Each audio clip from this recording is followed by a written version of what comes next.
Jason Baker. How you doing, friend? Dude, I'm doing amazing. It's a beautiful day in Montana. It is not snowing. Oh, that's fantastic. We were talking before. You said that the melt is on, right? Yeah, the melt is on, and you're seeing stuff under the snow you don't want to see, which is great. I assume that you're going to wash your truck like every 2 days for the next, or you just let it go the whole time, and that truck's just super dirty by the end of April. I wash it twice a year, man. That's awesome. Normally when I go through a river where there's runoff, from the snow, that's one wash. All right, ladies and gentlemen, welcome. And it's the top of the hour, so we'll let people are still kind of piling in the room here. So I asked my friend Jason Baker. So my name is Bob Stewart. This is Jason Baker. I'm going to share my screen here. Let's pull up what we're going to talk about today. We're going to talk about 21 tactics to get your buyer's offer accepted. And Jason, this is a fun conversation, especially I think from your angle. And this is you've taught this before to some of our own people, right? Our own place agents. And let's introduce you. So Jason Baker, you're a partner of Ben Kinney's. You have an expansion operation with Ben in where, Jason? So we're out of Missoula, Montana. And, we work, 4 counties around here, surrounding area, basically within an hour and a half radius of Missoula proper. Okay. And the reason that this is you're not a buyer's agent. You're actually exclusively a listing agent. I mean, you have a team and they work with buyers, but you personally, you like listings. Why, just before we dive in here and talk about how they can help, they can get your offers accepted, right? They can send you offers, the listing agent, because you're looking at a lot of offers. Right now, Jason, in your market, if you put a house on the market at the right price, how many offers are you getting? Well, it was sold yesterday, the day before you put it out. No, we're probably getting 15 or 20 offers on our listings under $500,000, maybe 5 to 10 on the stuff under 800. And over that, you're still getting multiple offers on the stuff over $1 million. Wow. Which is unheard of in this market. And I think that's very similar anywhere you go in the country. Yeah. So our idea here today, by the way, how many listings did you have multiple offers on last year? So probably a third of them. And right now I would venture to guess it's probably 85 or 90% of them. We still have the seller who's, thinks their house is worth $450 and it's worth $375. You're not going to get multiple offers on that. So, pricing is always interesting right now between seller expectations and buyer expectations, but they've never netted more and everything like that. The reason why I do listings only and I have a moped is so that I don't have to drive buyers around. It's a 1-seater moped. It has snow tires though. No, just it takes a lot of time, right? Like, and we know, like, there's some people that love working with buyers. Like they're people. They like to be out there in the car and chatting and doing all that and helping deliver the dream of home ownership from that side of things. You happen to like delivering the dream of home ownership from the other side, right? Presenting the inventory to the market and then right now dealing and helping your sellers deal with 15 offers when their house is listed at $485,000, right? So what we're going to talk about today, we're going to go through these 21 tactics that you're seeing people deploy that are helping your sellers kind of put these offers in order, right? And as they make decisions, sometimes when you have 15 offers, it's these little things in here, Jason, when the offers, the numbers aren't that much different. There's other things that might be at play that those sellers and their listing agent are looking at. And so we wanted to present to you guys kind of that listing agent side of what is a strong offer and what are some of the tactics you could deploy to present a strong offer in this market where I think almost everybody on this call, and probably the reason they came is because they have been in a multiple offer situation recently and they expect to be in one really soon again. Right, Jason?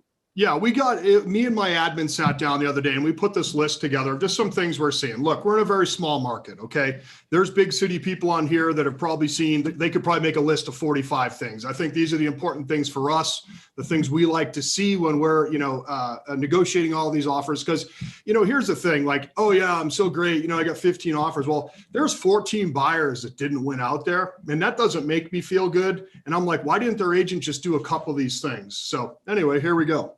Okay, so the first one seems really obvious. What is it? Well, it's get pre-approved. I would say of the 15 offers, if that's the number we're going to use today, we could use 20 or whatever it is. I'll get 7 or 8 of them that say, I'm going to give you that letter, within 3 days or 5 days or something like that. Whereas, 6 or 7 of them came in, they had this beautiful letter or their cash with proof of funds with some stuff redacted on there. And, if you're trying to make your offer look better than the other, why would you just send over the offer without anything? Yeah. I mean, I don't know, it's somewhat fascinating to me that I would even be showing a houses to somebody where I didn't have that offer in hand today. As an agent, right? You want to position your buyers to be in the best place to make that offer. And so, in this market, that's a necessity. Yeah. And we live in a really small town. And for the people that are in a small town or a small marketplace or a more rural marketplace like we are, when we get these out-of-state lenders that we've never heard of, we don't know that, we know all the loan officers that work, in and around our area. So we know who we trust, who's going to send over conditions, all the hiccups we're going to see based on them. We know that already. So, when you're sending over pre-approval, one of the most important things to remember also is try to make it be a local lender that listing agent or that seller's heard of before. Just add some validity, in my opinion. Love it. Love it. All right. So this is a layup, right? Hopefully everybody on the call is getting our people pre-approved before we even get them out looking in the car, right? Why get them out there, get them excited about something, and then they go to the lender. The lender's like, yeah, sorry, you're looking $100,000 over your price range. Now they're disappointed. You're like, oh my God, I've been wasting my time showing these people houses. That's a layup. We're starting easy here, guys. We're starting easy. All right. Let the listing agent know it's your highest and best if it really is. How does this come into play? Well, it's funny. The first call I get, I've got 10 of them this morning on a property I have on Bancroft. And it's like, so how many offers do you have? So how are you handling that? And I love those questions because it's, because they're trying to position, again, the offer, the best way they can for their buyer. But what my sellers can't stand, because we're very straightforward, type A, high D, whatever you want to call it. We just want to know, look, if there's going to be 15 offers coming in, why are you going to try and start right at when it's never, ever going to sell there right at asking price? So, we tell everybody in our showing time alerts and also inside the MLS, your first time, send your highest and your best. And if we need to go up from there, if your offer can pass some of the muster initially, because we'll take the ones that we would look at closer and we try to axe half of them right off the bat, right? Because, it's hard to go over. So we can, easily tell which ones we should keep and which ones we shouldn't. So if that's the case, if you're saying, hey, let us know if it's your best, and you're putting that in the remarks in the MLS and the showing time instructions, and when you get an offer that's not presented that way, where they're not saying, hey, this is my highest and best, are you assuming then that they're willing to go up higher, or are you just assuming they can't read instructions? Sometimes there's a follow-up. So sometimes the first time an offer comes over, for instance, they're the first one that show it and they immediately send over an offer that moment. And then, the other 4 or 5, because we're holding offers for 4 or 5 days. I hate it, but it's just how sometimes it takes that long for a buyer who's out of town or whatever to get here to look at it or whatever. So they may have submitted an offer, say it's a 450 home at 460, but then 10 more offers come in. And if they would have known about those other 10 offers, they would have maybe started at 500. Does that make sense? Yeah. So in that case, sure, we'll give them an opportunity what we'll do immediately is we update through showing time. We say we have 3 offers, we have 4 offers, we have 5 offers, we have 6 offers to all the setup showings and also through to all of, and it's a very easy way for my admin to do that rather than reach out individually. So anybody that's called in on the property and set an appointment or has submitted an offer, whoever's seen it gets that, whether the showings happen or not. So we communicate that. Can I, I don't know, this is interesting. So we recently, Ben and I, we were looking at this auction style company, and then they want Ben to buy them and blah, blah. Do you tell the other people what the highest offer is? I can't ethically do that. What if the seller said, yeah, go ahead and tell them? Because here in my head, Jason, I'm like, all right, if I had somebody that's like, I'm just telling them, hey, there's 2 other offers in front of you, but I can't tell them what the number is. Yeah. Like, what if I did tell them and they were willing to come over the number? Wouldn't that be in the best interest of my seller? It would really be helpful if we could do that. I just won't cross that line personally right now until I'm told that I can do that. ethically. Yeah, I can't. Like an MLS, that's an MLS rule or something? It is. And also, the thing is, like, let's pretend it's underneath of actual asking price. Let's look at it the other way. Okay. Then I'm like, yeah, we got an offer. It's really crappy. It's 50 grand below. Right. So now you're kind of putting your seller in a bad position there. Yeah, exactly. Yep. I mean, you can tell them things like, like when you're, how we talk and how we do our talking is we hate multiple counter offers. We usually just say, send your highest and best. And people do things differently. Like my way is not the only way. Sure. Yeah. Makes sense. It works great right here in Missoula. Okay. So this one is, we've heard about this for a long time, right? This idea of like tugging at the heartstrings potentially of the seller or something, but like, how effective is this really? If you have a high I or a high S seller, it's going to really tug at your heartstrings. If they're a high D, they're like, right, analytical. Is that the highest and best offer?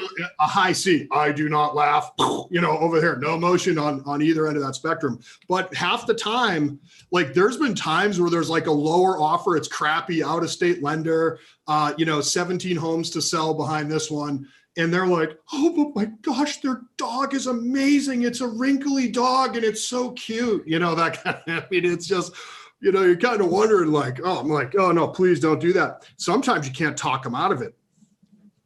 Really? Wow. So there's been one or two times and then we're like, okay, don't submit. We're like, even though we're supposed to show them the letter and everything that's submitted with the thing, we're like, gosh, do we even do that? We have to, but that seller, oh man, this one's going to get them. This is going to be, they're going to take 30,000 less than they should have because their heartstrings got pulled on. It's just real life stuff. There's always stage talk and then there's like, oh crap, this is the kind of stuff that really happens. Like your perfect world stuff and then real life stuff. So hopefully today's real life stuff. You were talking about something real life. We were talking about this before and you said, you can tell when you get these letters all the time now. If you have 15 offers, 3 or 4 of them are coming in with these letters, you had told me. But you said that it's really easy to tell if it was like a form letter that they're sending in with every offer or if it was like specific about that house. And you said that the ones that you can tell were specifically written about that house have a higher impact with the seller, obviously, right? Yeah, you see 2 kinds of letters. Something about the buyer, just about them specifically, probably more of a form letter. But if they're like, we really love the goat pen, back in your red barn with white trim, that it's about that particular property. And I think that probably goes, a little further. But I don't know. But you're suggesting right now that like this, even if it's a 1% little edge that I get here, like we're looking for every angle that we can take today to get our offer, at least. As a listing agent, I don't want a letter, but I really don't want it. If I'm honest, which I am brutally, but the fact is that that I think though, if I'm approaching it from the standpoint of what I've seen, how I've seen my sellers react on behalf of a buyer or buyer's agent for them, I think it probably helps more than it hurts. Love it. Okay. But don't send them to me if you don't want to. Okay. Perfect. Don't ask for too much from the seller. Yeah. Be reasonable. Yeah, it's one of those things that so what could some of those things be? All sorts of contingencies, and we'll get more into that. But let's say that we're peeling back an onion, right? The more layers the sellers have to peel back, the less likely they are to choose yours. And we'll deep dive into that, or I hate that word, but we'll look at that more closely and give examples. But the point of all of that is to not be unrealistic. Like right now, if we're working with a buyer, or my team is, like I said, I have that moped, and if they're working, you have to put a little meme with me on a moped. The shocks will be way down for sure on the back. You're a big man for a moped, pushing 300 pounds, but it's okay. Someday I'll be skinny. But the fact is that when we work with a buyer, let's say the home's 500, we set our Brivity alerts up for like 475 and under, or like 450 and under, because there's not a chance in the world you're getting a 500 house for 450 in our market right now. We're probably averaging 105 for list price to sell price. Yeah.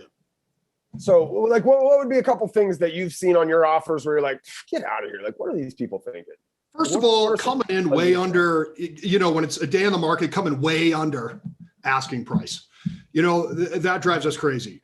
The other thing, and again, we'll get into this. I don't want to get too far ahead on the slides, but another thing is like, there's like 17 homes that have to sell in order for this to go through. Like, or your home's not even on the market yet, and you're out looking at property in this market, like that's like an instant no. Like if your property is not like closing in a week or two, or I mean, we're just not really into it. So yeah. Jason, I think one of your do you see the lady on the screen? Yeah, that's my mom. Mom, you need to log off. That's okay. She can stay with us. Mom can stay. Hey, Mom. I don't know how she got I frankly don't know how she got the link. That's she logged in as you, I think, on Zoom. And since you're logged into this thing, it brought her right in here. Hi, Mom. How you doing? That's awesome. I love it. Oh my gosh, here we go. Now she knows all my stories. So she she must be on my Google Calendar, Bob. All right. So don't be unreasonable. Low. Okay. Offer more than $1,000 earnest money. Is this pretty common? Like, first off, why did you say $1,000 here? Is that kind of the lowest somebody could offer, and so you see a lot of offers with that, or? 5 to 7 years ago, it was $500. Now in Montana, it's $1,000. There's probably people in, Orange County that are like, our hamburger costs more than that today, but up here, that's what it normally is. When we see one come in at 5,000 or 10,000, even though there's 8 or 9 or 10 or 200 weasel clauses in a Montana buy sell, we don't call it a purchase and sale. We call it a buy sell. There's really no way the seller is ever going to keep that money. There's a million different ways they can back out to the last day in Montana, but it does look like it does separate you in the eyes of the seller from, potentially some of those other offers. All right. So we want to come a little bit stronger with our earnest money, a more like the 1,000 number is just what's ever normal for your market. Jason, you're saying normally in Missoula, you'd come in at 1,000, but in today's market, it's not normal. We have to make little adjustments, including to things like our earnest money offer. All right. Next up, and this starts to get in. I mean, I like the fact that you buffered this with, but disclose the risks of doing so. Waive the inspection. Is this becoming a more common thing that you're seeing? Yes. So and I'm going to add a little bit of caveat to this as well. We are. So we're seeing, and I know, again, a lot of this stuff is just, everybody already knows most of this stuff.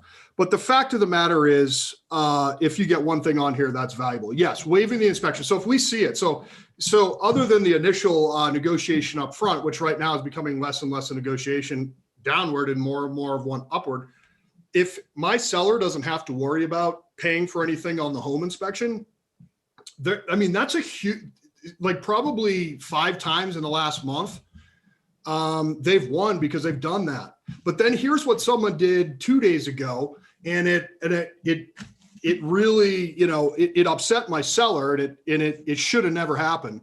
But they actually brought a home inspector and took an hour and a half to look at the home and went through the whole entire home with the home inspector without asking us. Okay, I'm talking about they shut off the breakers. My seller had to go reset 15 clocks in his house, went through everything while they were there. She didn't even mention it. And so I think that's a good idea in theory, that if you can get someone there to look at it, but I think you should really get permission from me. So I tore into her a little bit. I've never seen that happen without them first check with me. I've seen it happen when they first checked with me, right? Sure, the idea they're going to waive the inspection, still get one. Yeah, that's what I just said. That's what I said. So you're waiving the inspection, but really you did one with no permission. Yeah. And the seller should have the right to say, no, I don't want that. Or yes, I'm okay with that because it might, speed up the process a little bit, right? So yeah. All right. So waive the inspection. Disclose the risks of doing so to the buyer. I mean, I'm assuming that's a form in your MLS they have to sign or something like that, right?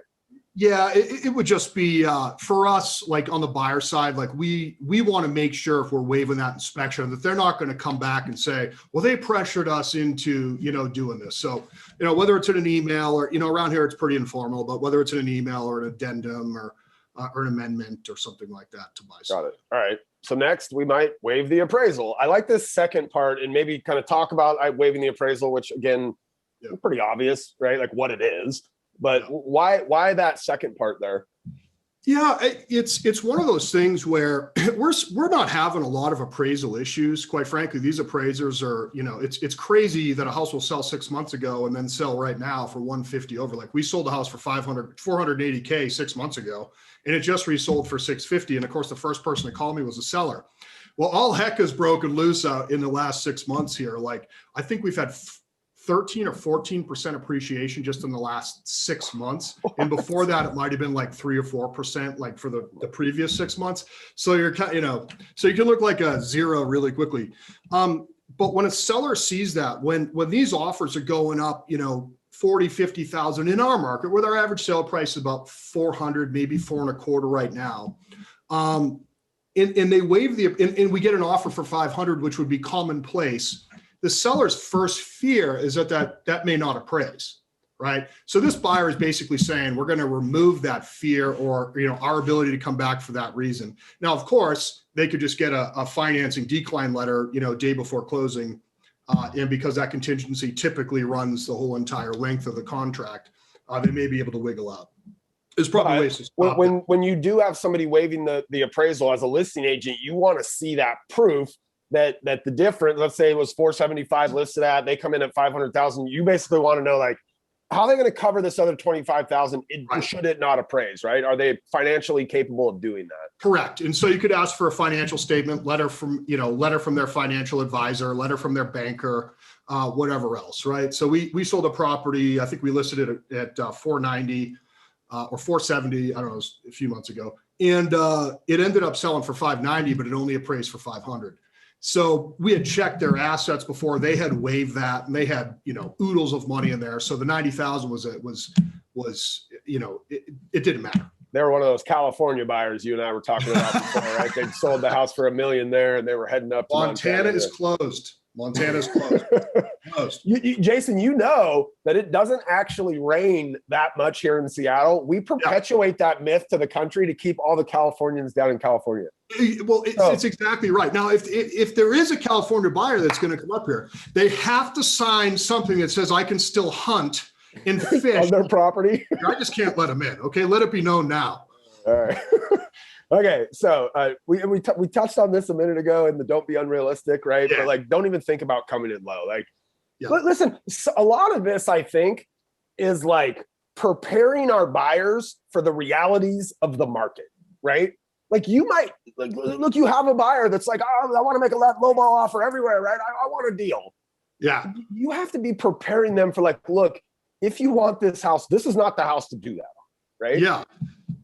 Yeah, I mean, well, first of all, what they need to do is they need to update HGTV to where there's no episodes from a year, 2, 3, 4, 5, 6. They just have to be like for the last 6 months, right? And I know editing takes a while and everything, but the whole marketplace is different now. So yeah, if we get an offer below, especially right off the bat, now here, when could that change? Yeah, believe me, if you're on the market for more than 30 days, and I prep all my sellers for this, look, if you're not having 15 to 20 showings minimum, in the first, right off the bat, then, 10 or 15 a week after that, you're too high. If you don't have, multiple offers in the first few days, you're too high, these kinds of things. When could a person come in below? Maybe after 14 to, 15 to 30 days or whatever in our market, they might consider coming in right at or maybe just below, but don't even think about doing that, right off the bat. You're just going to be like, you're going in the no pile, basically. Right. It has to be presented, but you present it, you put it in the no pile, you probably let them know, like, or do you? If you have 15 offers and there's 5 really strong ones and somebody came in 25,000 under, what does that look like from the listing agent going back to them? What are you saying to them? Are you saying anything? Are you like, forget this? Like, I got 5 offers that. When you have one of the things I tell my sellers that is one of the most important things that I look for is how, now we might, and I tell them right off the bat, we might not take the highest one. I want us all to determine together who we feel wants this house the most, where if there is an inspection, right, they're not going to give us too much crap on the inspection or whatever else if we decide to take an offer with one. Who wants the house the most? Like, who's going to hang in there and actually close? Because $1 million offer on a $500,000 house, it doesn't close, it's still just, it's not even an offer. So that's really important. But if it comes in really low and everybody else has come in above, it's probably going in the no pile, right? But do you let them know? Do you even let them know? Are you like, hey, you're so far off? Or normally, if that happens, it's because, like I said before, it's the first offer amongst, and then 10 more come in. So they're trying to sneak in under the radar, and then now they need to compete. We will always let them know every time another offer comes in, or let's say 4 come in an hour, I don't send 4 emails, but maybe once or twice a day through showing time, I just hit a button and it sends out how many offers we have. At the bottom of that, if you'd like to readjust your offer, please do so now, highest and best. We will not be multiple counter offering. And they have to, I mean, look, in this market, if their buyer's agent has any experience at all, they realize we went in under, they've got 5 offers. Those offers are probably all at or above, right? And we need to adjust accordingly. Yep. And we find that the newer agents, we find that the dialogue that newer agents are having, both with people that have been on my team, admittedly, and also people that we see out in our marketplace, we see the way that they get a buyer to want to do business with them. I'm going to get you a great deal. There's always that little sales thing that's going on, because why are they going to use this person if they don't know him from Adam versus the other 780 real estate agents that we have in this tiny town. Right. So what? I'm going to get you a great deal. I'm a price line negotiator. All these kinds of BS things that we hear all the time. Like, oh my God! Who believes that? Some people want to be sold. Who knows? William Shatner. Yeah, that's right. Price line negotiator. Right. All right. This is a real thing, right? Don't be an a-hole to the listing agent. What are those 2 little asterisks right there? I don't know. I'll say it. Don't be an asshole to listen. I don't know why I have a hard time printing it. Let's consider who owns Brivity. You know what I mean? He always watches his tongue, that kind of thing. So it's one of the things that it wasn't all of Ben's systems. It was just the fact that he cusses more or as much as I do that, really attracted me to him initially. You know what I'm saying? I think the word is irreverent, right? I mean, I love that. There it is. But listen, this. If you're a buyer's agent right now and you're working with a lot of buyers, this is a really hard market, right? Really hard. It's a lot of stress. You're probably working a lot of hours. You're showing way more houses than you've ever shown before. You're making way more offers in here. You're stressed out. Yeah. But that listing agent is not your adversary, right? Do you feel like some of the buyer's agents out there feel like you're their adversary? I really do. I really feel like I wouldn't necessarily say adversary. I would say they probably lined it. I think for it just out of 20, I'm not going to say what I'm about to say, but the fact of the matter is because it sounds egotistical, but we've been doing this for a long time at a pretty good level for my marketplace. And that creates sometimes some sort of there's just an edge there, some. They're like, oh, Jason Baker, he got another right. Like this guy, right? Okay. But here's the thing. I would help those people in a heartbeat teach them every single thing I do, even if they're going to stay working where they work, right? I would do that. That's my heart.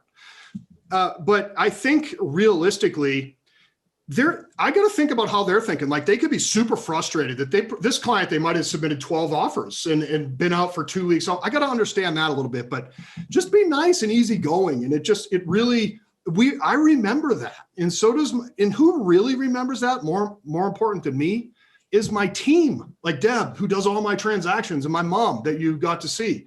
Mm-hmm. Someone told me long ago, it's easier to bring bees to honey than to vinegar, right?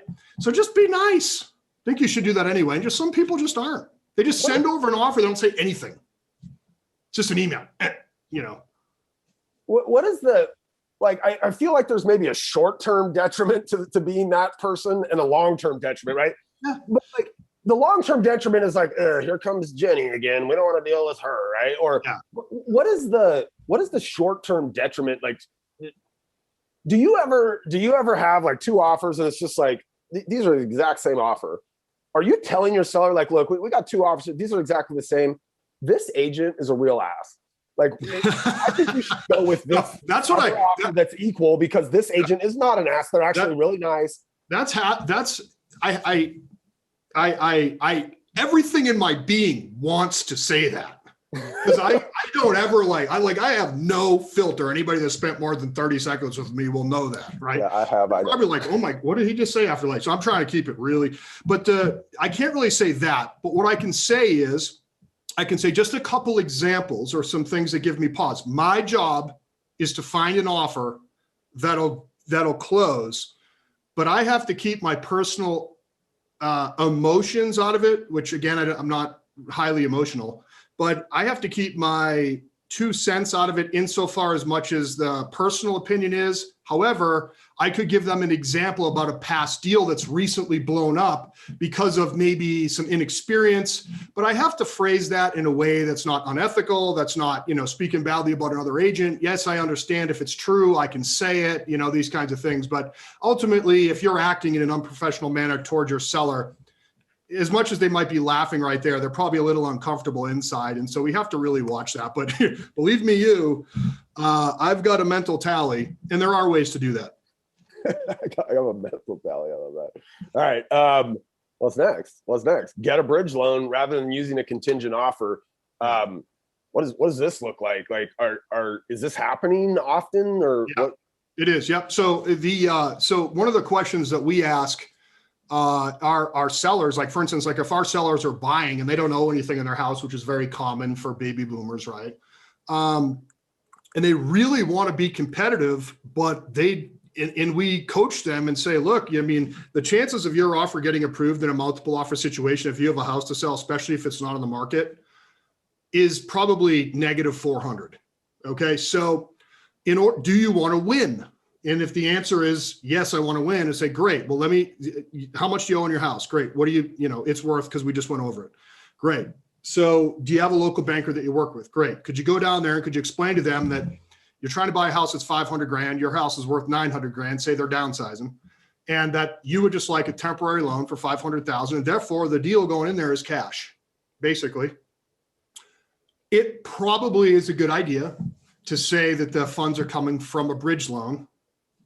I think I would personally put that in there ethically. But at the same time, many people don't. And I guess that's up to the individual agent submitting the offer, frankly. In a multiple offer situation, Jason, have you taken a contingent offer in a multiple offer situation anytime recently? I have, yeah, we have. Yeah. But what we do is, if there's a lack of what the first question we ask is it under contract? The second question we ask is does the incoming buyer have a house to sell? So now there's 3 houses basically in this transaction. And then we continue on how far along in the process is it past inspection. So this gets to the next slide, which is the buyer, if they're currently selling their home, should be disclosing to you guys the particulars, especially if there's a contingent offer there, right? But maybe even if the offer's not contingent, they should be disclosing the particulars of their home sale, what stage it's at. Like what particulars do you like to see there? I want to know. That was a really good transition to the next slide, buddy. That was pro. That's why I'm running the slides. That's why I'm running the slides. I told you, baby, you better do the slides. Yeah. So look, when we're getting that in, again, for us, it's risk. Like every time there's another layer, it adds a percentage that thing isn't going to close just because there's another thing there. And so the first thing, is it under contract? The second thing, is it past inspection? The second thing, has the appraisal been ordered and is it good? Third thing, who's the agent? Where is this thing? Tell me the terms about their incoming buyer, et cetera. It's just, I want to know, I want that house to virtually be closing in a week if we're going to consider it. But if we just put it on the market. They just wanted to know where they were moving before they put their home on the market. No, we've done that one time this whole year on something that was 60, 90 days on the market. We also don't do, we'll get into that. It's probably the next slide. All right. This is interesting.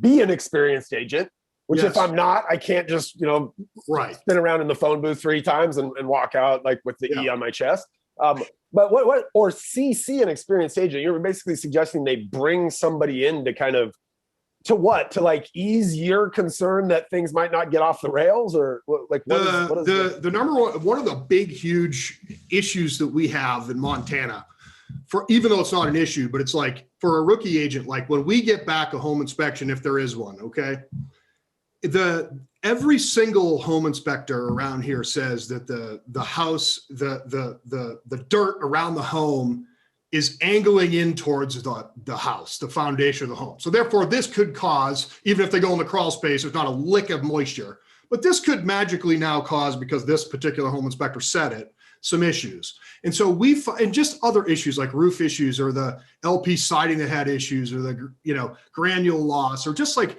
little things that we're so jaded and we've explained, 10,000 times. Like when I first started, using certain softwares, I don't know exactly what I'm doing at first. I don't know how to do, like, for instance, like auto plans or whatever else. So these agents don't know how to pre-prep a buyer for what they're definitely probably going to see based on what that agent's eyes saw when they were walking around this house. They haven't pre-prepped them for what might come up. So for instance, a first-time home buyer gets a home inspection and then they're like, oh my gosh, the sky is falling. And you're looking at it as an experienced agent going, this is the best home inspection I've ever seen in my entire life. Like, I wish everyone was like this. And they think like, like someone's buried in the crawl, right? So it's just one of those things where they just don't know how, they're just not experienced. And that's okay, because you have to start somewhere. So that all being said, if the team leader, for instance, if my agents were doing that, I would definitely want to make sure that I was CC'd on that. Or maybe their broker, or just something where I know that someone else's eyes have glanced across this thing.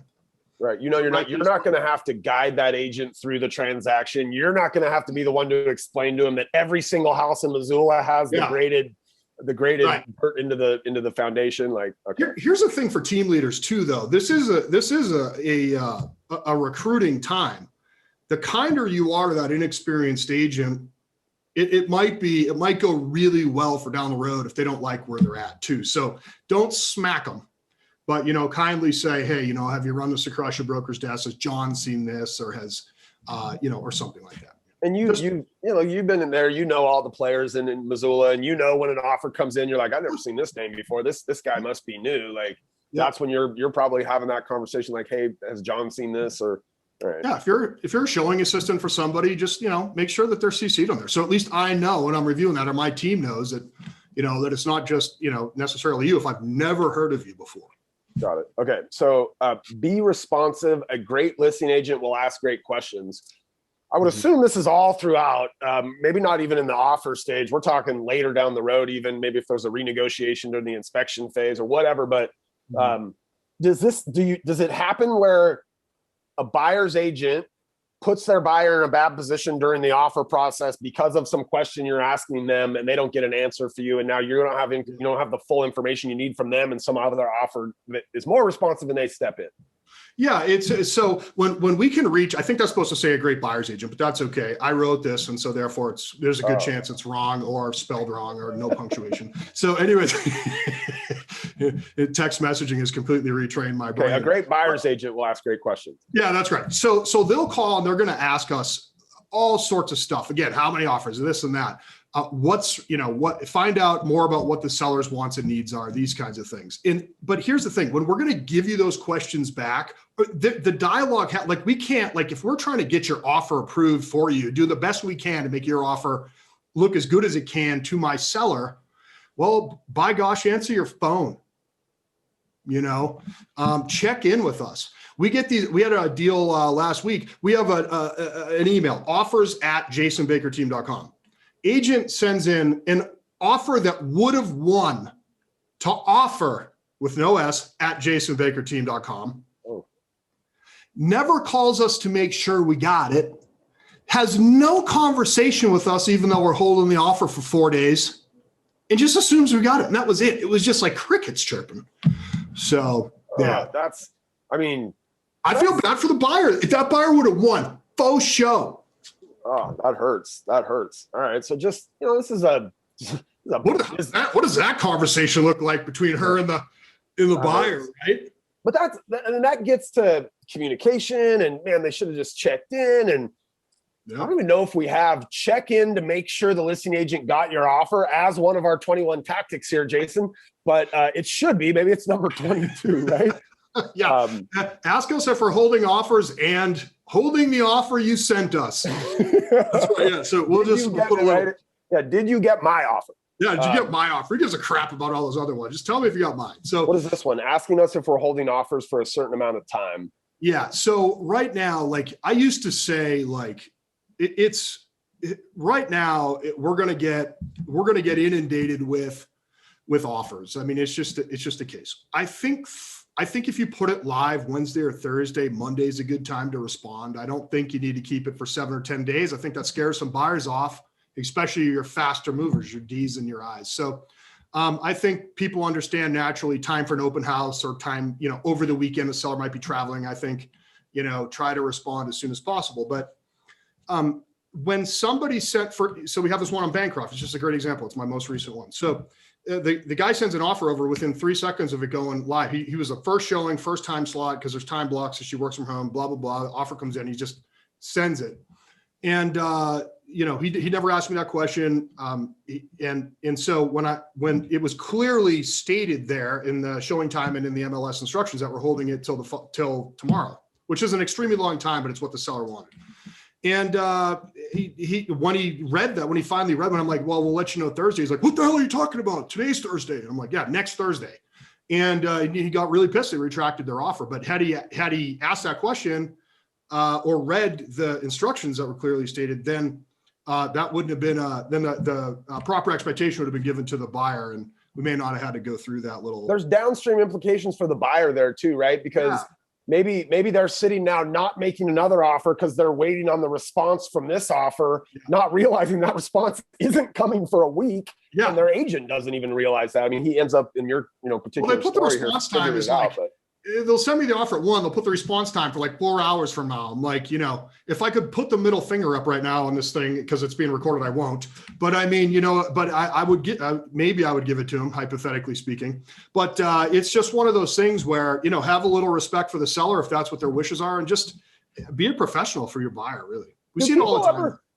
When you have a holding the offers for 7 days, do people maybe this is an HGTV thing? I like.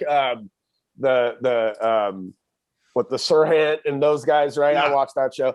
And so maybe this doesn't actually happen, but let's say you were holding it for 7 days and a buyer's agent came in and it was listed at 500,000 and they're like, we'll give you 550, but we want an answer by the end of the day.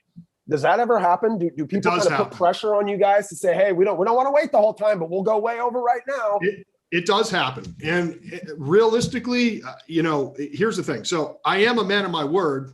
But the first promise that was made was to the seller, you get to decide what offer you take. So the seller may have said Thursday, and that offer might come in, and we don't hold them all. That we unless it's super disorganized. Like we want to reduce. Like a rookie will send 20 separate emails with 20 separate offers. Someone who's professional might group them, every 2 or 3 days, or maybe 1 or 2 times throughout that time period. Explaining ahead of time that that's how it will go, because that's important. But the fact is, realistically, it has happened. It does happen. We have not broke that. Because we certainly understand that if we got one that quickly, likely over the next 4 or 5 days, we'll get something, especially when, and this sucks for a buyer or buyer's agent, but when we get an offer, we tell everybody there's one offer. Now there's 8 offers. Now there's 15 offers, and the offers get stronger and stronger and stronger. And we actually do, as a listing agent, want to see them hopscotch. We want the last 30 seconds of the eBay, auction to start happening. So, which is why it's fascinating to me that they can't tell them what the price of the other offers is. I know. I mean, it would be so good if, we're going to do it. But the thing is, you guys would all have to collectively 200 of you would have to collectively come bail me out. you know what I'm saying? Or write me or come represent me at the board. Now, why does this matter? Like, why does it matter to ask you whether they want highest and best or escalation clauses? Well, when it's just part of a dialogue, and I think asking these questions, and we're kind of overlapping some of these answers, but it's okay because sometimes I hit them from different angles. But when you ask me if my seller wants highest and best, basically what you're asking me is you're asking me, are you going to be doing multiple counter offers? Maybe that's a better thing to ask me. Okay. In other words, are we going to get them all and then no? We don't operate that way. We do give the seller the option that way, but we tell them it's not working out better that way, and it makes the process go on for another 3 or 4 days, and it's more confusing for the seller, for instance. But if there was ever a time that was prudent, we certainly would recommend it. But we have never one time taken an offer with an escalation clause, never once. And so, because what I see when I see that is someone who's not all in. right? So when I say highest and best, I mean it. I don't mean your escalation clause could get you to highest and best. I mean, whip off your, show me everything. That's what what I'm saying? The kimono is what you're whipping off, right? Exactly. Yeah, exactly. Mine's an LL Bean bathrobe, but yeah. I'm actually surprised it's LL Bean and not like. I'm an East Coaster, man. LL Bean, that's Maine. That's okay. That's right. Is it at least camouflage LL Bean? That's what. No, just on the inside. It's a special line. Yeah, no.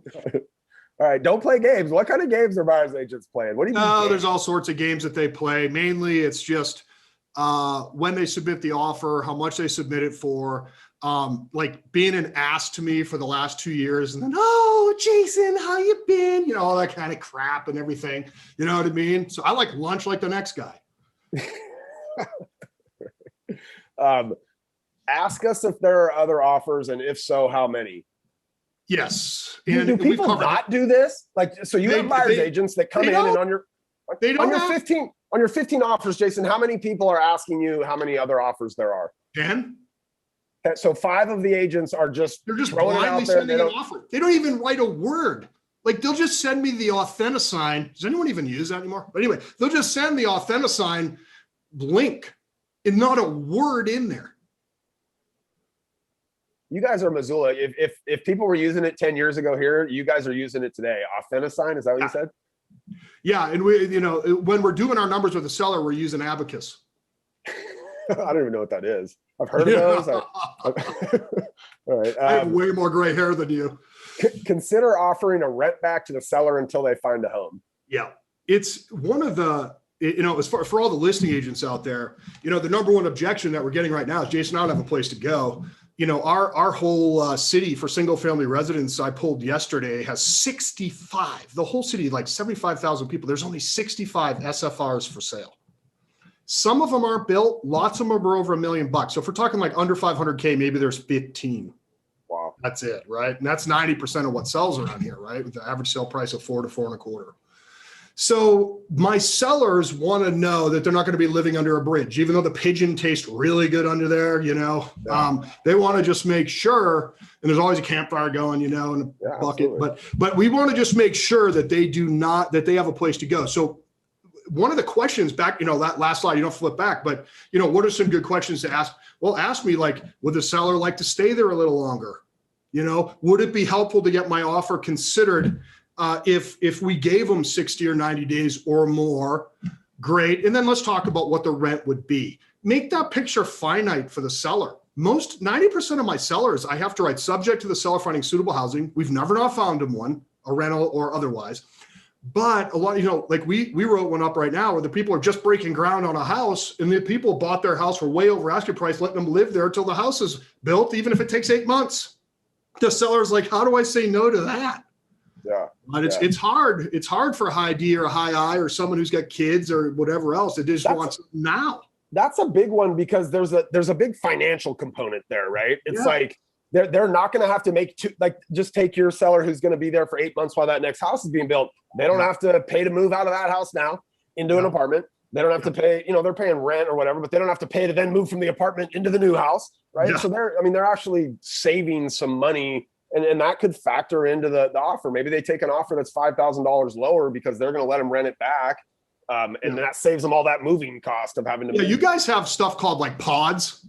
Like over here, we have like ammo bunkers. No, we don't have pods or anything like that. Like nobody's dropping off a pod anytime soon around here. Like these people actually they gotta like move, So it really is 2 moves for sure. Offer to pay the seller side closing costs.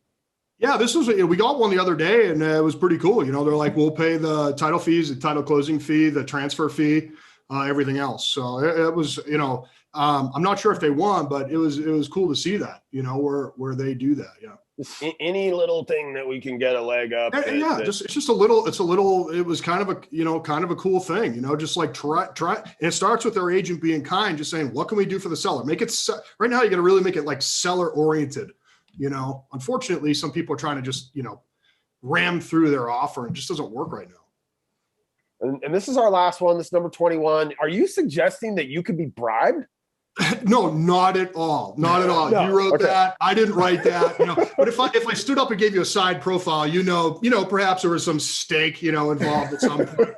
No, I think this just goes back to just like being kind, right? You know what I mean? Like forming relationships with people in your market, perhaps tougher when, you're in a large market, but in ours, and I'm guilty of this too, as a high D, like all I want to do is call expireds, call FSBOs, boom, boom, boom, boom, boom, phone. And I don't have a lot of time. Like after about 3 seconds of small talk, I don't know what else to say. So it's really awkward. Right. So I'm probably most guilty of that of anybody in my marketplace. But that's why you're the listing agent. That's right. That's why you've naturally kind of gravitated to that line of work here in the industry, right? Yeah, and it's great. And the thing about it is it like we've built like over here, like, as far as gratitude is concerned, we've built, KW talks a lot about life by design, and like we built my life is so good right now. It's so predictable. Like I eat at home 6 days a week with my kids. And that's probably the most important gift that I can give to them. Although sometimes I piss them off and I spill like a whole scoop of rice and I yell at them and stuff. But it's just like that, like as a listing agent, like my life is not all over the place. It's so finite. Just because I prospect and then I eat, then sometimes I go to the gym like January 1st. And then after that, I don't go. And then, and it's just, it's a good thing. But also selling homes is as important, because without buyer's agents or buyer sales, your business implodes. I want to go back. So that's it. Somebody said, hey, I think I missed one. I was writing them down. Guys, it could be that I gave you 20 instead of 21. I wasn't counting. But I want to clarify something. When Peter said, hey, in DC, if we get an offer with a time limit on it, I have to present it to the seller. You do the same thing, right, Jason? In that scenario where I was talking about, yes, where I was talking about like it's listed at 500. We're waiting a week for all the offers, and somebody comes in at 550 and says this offer expires in 24 hours. You absolutely give that to the seller, but you have to present every single offer ethically to a seller. Yeah, absolutely.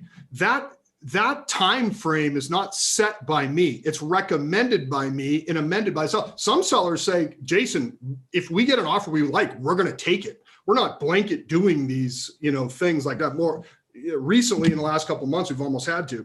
But every single offer that if we send it over to them. But again, if we're getting 20 in a row, we don't send 20 emails, we group them. But we will have to. It's kind of like express mail. If there's a time frame of 5 o'clock tonight, we got to send it over to them. Right. And but like then I said, you're going to talk to your seller about that. You're going to say, look, here's the deal. It's only been on the market for 10 minutes. We got the first offer here. Maybe we wait 12 hours and see if we get more offers. And if we don't get any offers in that first 24 hours, right at the end, we could decide to take this one. Right. Yep. Or we got 3 or 4 more. Cool. That means I think they're playing games if they do that. I think it doesn't bode well for them if they do that. But if they do that, my seller will get it each and every single time, sometimes twice. Sometimes I'll send it, sometimes Deb will send it. Better twice than never. So, Peter, I just wanted to clarify for you there. Jason is not getting in the way of his offers and deciding what his sellers see. He shows them everything. He then consults them. But thank you for analyzing that, because without the C's of the world, we're in trouble. Yeah, love it. Okay.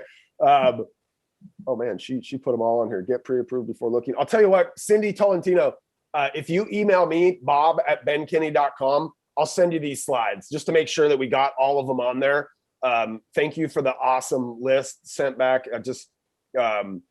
Send me your email, bob@benkinney.com. Anybody on the call, not just Cindy. If you guys want this deck, I'll shoot you the deck out as a PDF. You guys can have at it. All right. So and if you like what you saw here today, Lolo Steakhouse, it's right by my house. You can just send you can just Venmo me that, everything. Peter, I don't know that he recommends they hold off. I think they're analyzing the situation to try to determine what's going to be in the best interest of that seller, right? At the end of the day, here's what it says in the MLS. Offers will be reviewed by the seller at 12 o'clock on Thursday. What's tomorrow? The 25th or the 26th, whatever it is. Right. And so when these offers come in, they're sent over. But if that buyer's agent can't read, fails to read, doesn't do anything like that, they're just going to, if that's what my seller's decided, unless it's like such an insane offer, they want to close tomorrow and it's double the seller's probably going to wait, because we're going to create a competition right there. Nothing unethical with that, because it's clearly stated 6 ways from Sunday that that's going to happen. And look, you know, that's not a tactic that you deploy in a regular market, right? In a regular market, a balanced market, or a buyer's market, if you get a great offer, you're going to suggest that you're selling. I hate it. I hate it. There's nothing I hate more than that. I hate it. I want to list it, put it under contract, boom, move on to the next one. I hate it. I hate waiting. But my sellers are making way more money because we do. Yeah. All right. These are crazy times, my friend, that we live in. These are some tactics that you've seen buyer's agents in your market using to try to just, even if it's 1%, I can just get my offer just a little bit more visibility for whatever reason. Maybe it's a heartwarming letter to the sellers. You know, maybe it's great communication with you. Maybe it's asking the right questions. We went through 20, whoever said, I don't know, it could have been 20. I think it was 21, but Jason, thanks, buddy. I really appreciate it. Who else? We've got 3 or 4 more minutes here. If you guys were firing a bunch of stuff at me earlier in there, I didn't necessarily catch every question or comment. So Matthew, you're welcome, my friend. Kathleen, thank you for joining us. Peter, a pleasure as always. Al, Alyssa, Amanda, Cheryl, thank you guys for Jerry, we will have a replay for this. We'll send it out as an email to you in the next 24 hours. It'll probably land tomorrow morning. We'll get the replay out for you guys. Email me, bob@benkinney.com, if you'd like a copy of the slides. We'll probably put the slides in the email that goes out tomorrow as well. I think they do that for you guys. These things are flying in. All right, Jack, Patsy, Mark, thanks for joining us. Robert, appreciate it. Jason Baker, love you, buddy. Yeah, I love you, man. Appreciate you. Thank you so much for taking the time today. And ladies and gentlemen, we're going to let Jason Baker get back to his 1,000 dial day. He interrupted his 1,000 dial day. Are you doing it? Dude, I'm doing it right now. I've got 21 contacts so far, but if you want to do a webinar for the rest of the day, I'm happy to do it. Jason told me he could do this because it'd get him off the phone for an hour. But guys, right now in the Ben Kinney team today, we're doing a 100,000 dial day. It's going to end up being about 140,000 dials that our teams around the country put into our databases and prospecting. Ooh, get back to work, Jason. Have fun, buddy. We'll talk to you later. I bet you find your next listing today. I will find it. I'm going to find 2. Awesome. All right. Thanks, everybody. You guys have an awesome week. We'll see you next week. Jason, we'll talk to you soon, my friend. Bye-bye. We'll talk to you soon.